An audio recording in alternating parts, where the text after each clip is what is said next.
आपल्याला ती घृणा काढायची आहे, तर ती घृणा आपली काय व्हायला लागेल, बळकट व्हायला लागेल. तर तिला काढायचं. त्या दिवशी मी 2-3 दिवसापूर्वी म्हणलं चला आता मरणानुसारिका सकाळचाच प्राण मरणानुसारिका अभ्यास करू. ध्यान केलं, 3ला झोपलो, ध्यान केल्याच्या नंतर म्हणलं चला आता मरणानुसारिका अभ्यास करू. ती भावना करता करता त्या भावनेवर चित्त सुटून गेलं आणि मलाच आता ती आपल्यावरच भावना करायची राग. मला असं वाटलं की मी बाथरूम मध्ये अडकलो आणि बोंबलायला मोठ्याने बाथरूम मधून मला काढा. कोणी तिथं नाही की काढायला, खिडकी नाही. आता मला इथे मरतो गड्या, जाऊन कुठून मरतो. मग श्वास घेता येणार.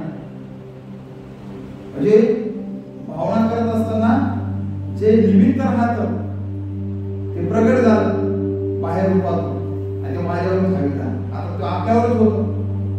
जेव्हा मग आपल्याला असं अडचणीत आल्याच्या नंतर मग त्यावेळेला चित्त पकडून ठेवतो त्या भावनेला. त्याची भावना ती की खरोखरच मरायला लागलो, अशा पद्धतीने बाथरूम मध्ये अडकलो, आता बोंबलायला कोणीच नाही, खिडकी नाही, श्वास गुडमटलेला आहे, आता काय करावं, आता मरतो का काय.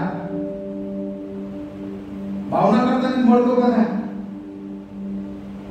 डोळे उघडे पहा लागलो तरी चित्त ती भावना सोडेना. अर्धा एक घंटा त्या चित्ताने ती भावना सोडायला तयार नाही. म्हणजे हे जे काही स्थिती निर्माण होते. म्हणून आपल्याला एक भावना करतो तर चित्ताने ती पकडल्याच्या नंतर ती सुटत नाही, पण त्याला चांगल्या पद्धतीने त्याच्यातून काढून लागत नाही, तर मग आपण भयभीत होतो, घाबरून जातो अवस्थेने. तर त्याच अनुषंगाने आपण काय करायचंय, अशुभाचा जे काही भावना करायची. तर अशुभाची भावना कशी करायची. आपण अशुभाची भावना आपल्याला करत असताना प्रारंभामध्येच अरे जे माझं तोंड आहे, तर माझ्या तोंडामध्ये सातत्याने हा थुका आहे, तर नेहमी तोंड गेलेच राहत थुक्याने. तोंडामध्ये काय थुका, नेहमी तोंड नेहमी थुक्याने भरलेलेच राहत. थुका झाल्याच्या नंतर पूर्ण त्या थुक्याला अशा पद्धतीने झाले माझ्या तोंडामध्ये थुका आहे आणि थुक्याने पूर्ण तोंड एकदम ओलं राहतं. जर सुकला तर आपण पाणी प्यायला त्याला थुक्याने थुका झाल्याच्या नंतर मग त्याच्यात काय लाळ राहत तोंडामध्ये, तर त्या लाळीने जाण्याचं राळ राहत. मग खकार काढल्याच्या नंतर जे खकार निर्माण होतो त्या खकाराला जाण्याचे आपण खोकलतो ना, खकार निर्माण होतो. बेडके आहे, बेडके झाल्याच्या नंतर आपण बेडके आहे आपल्या दातामधली गंदगी पूर्ण आपल्या तोंडामध्ये किती गंदगी राहतो त्याची भावना करायची. झोपला आण टाकलेला आहे, सावकाश डोळे आहेत, मग त्यावेळेला भावना करायची की माझ्या तोंडामध्ये किती गंदगी आहे.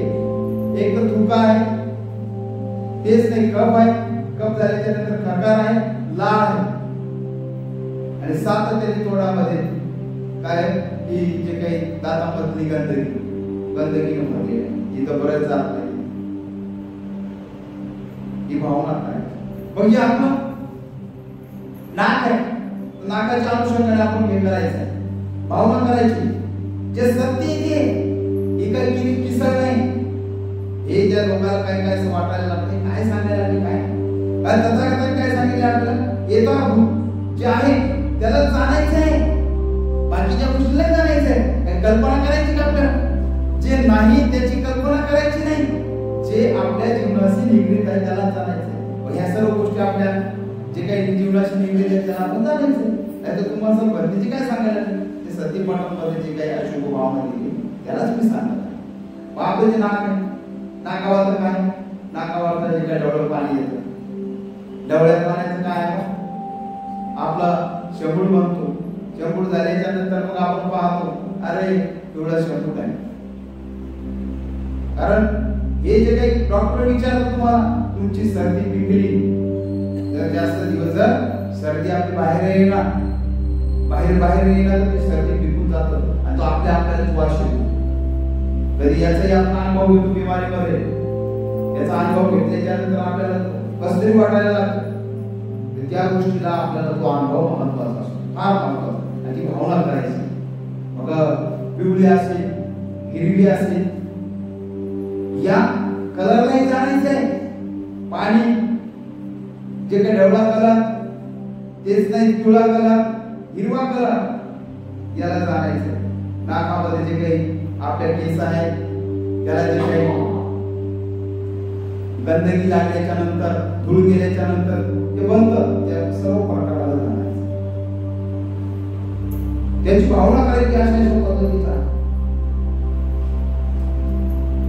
आपण डोळे लावून ही गोष्ट जाणायची. म्हणजे डोळ्याच्या प्रकाराला, डोळ्यामध्ये काय पाणी, कोणतं पाणी डोळ्यामध्ये, की जे चिकट पाणी, बारीक बारीक चिलट नेहमी डोळ्याजवळ येतात. आपण आलो चिकट आहे, गोड लागतं म्हणूनच ते डोळ्याजवळ येतात चिलट. मग ते झाले, भरून गेला डोळा, यापून टाकलेला आहे त्या डोळ्याला त्या पाण्याने. मग त्याच्यामधून पाण्याला जाण्याचं. पाण्यात जाण्याच्या नंतर चिपडा असतील, घुम असेल, त्याच्या पावले जाण्याचं.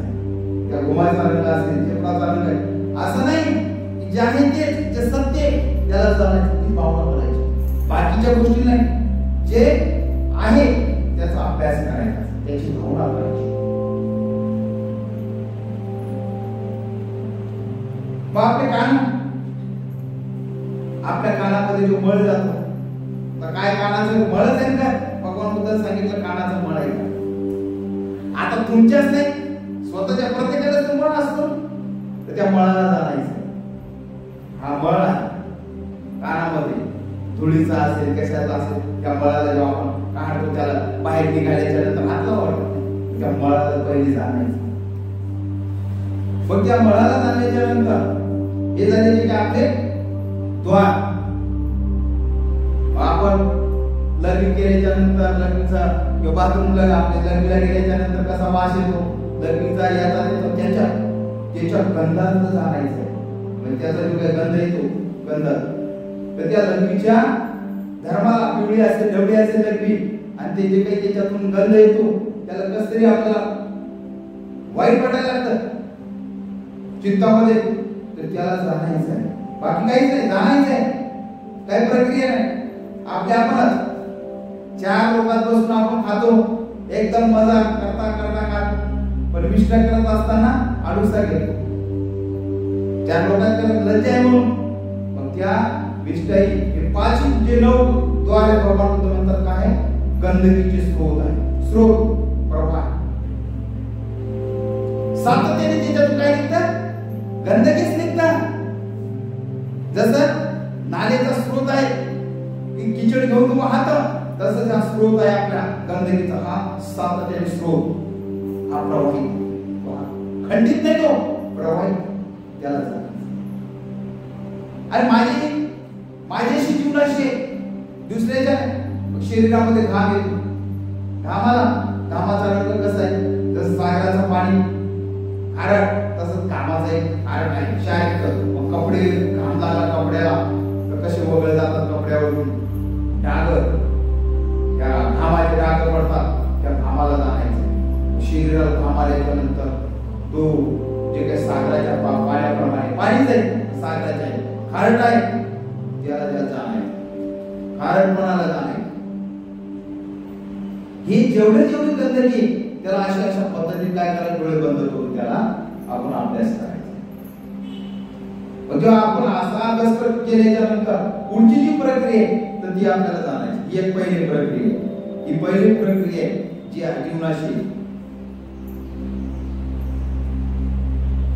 हे याला आपल्याला हात लावावा लागतो ना.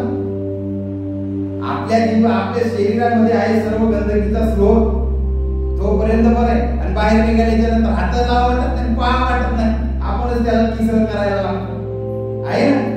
त्या अनुषंगाने आले शरीरात आहे त्यावेळेला मी किसर करत नाही, गुन्हा करत नाही, पण बाहेर काढलं माझं मलाच ते त्याला हात लावत नाही, त्याला पाव वाटत नाही, त्याच्या पायाला तर उलटी व्हायला ही अशी मामा ही पहिली प्रक्रिया. दुसरी जी प्रक्रिया आहे मग आपल्याला काय आवडतं, आपलं शरीर, आपली मान, आपले हात पाय, जे काय आपल्या शरीराला भाग आपल्याला आवडतं. बघ जसं शरीर कटलं, आता एक माणूस काढला त्या दिवशी रेल्वे कुठला होता काय, आता मला तर मी तर काय पाहत नाही, मला पाहिलं तर 2-4 दिवस झोप नाही राहत. सांगायचं म्हणजे तात्पर्य मला ते असं जर पाहिलं माझं चित्त पकडून घेतंय पाहुणा, मग सोडायला तयार होत नाही. एक गोष्ट, एक बाहेरचा फोन आला म्हणून तिकडे माणूस काढला की पाहत आला, म्हणून कशाला जाता पाहा, हे रे बघ ते हिंमत करत गेले तर मुंडक इकडं हे ते इकडं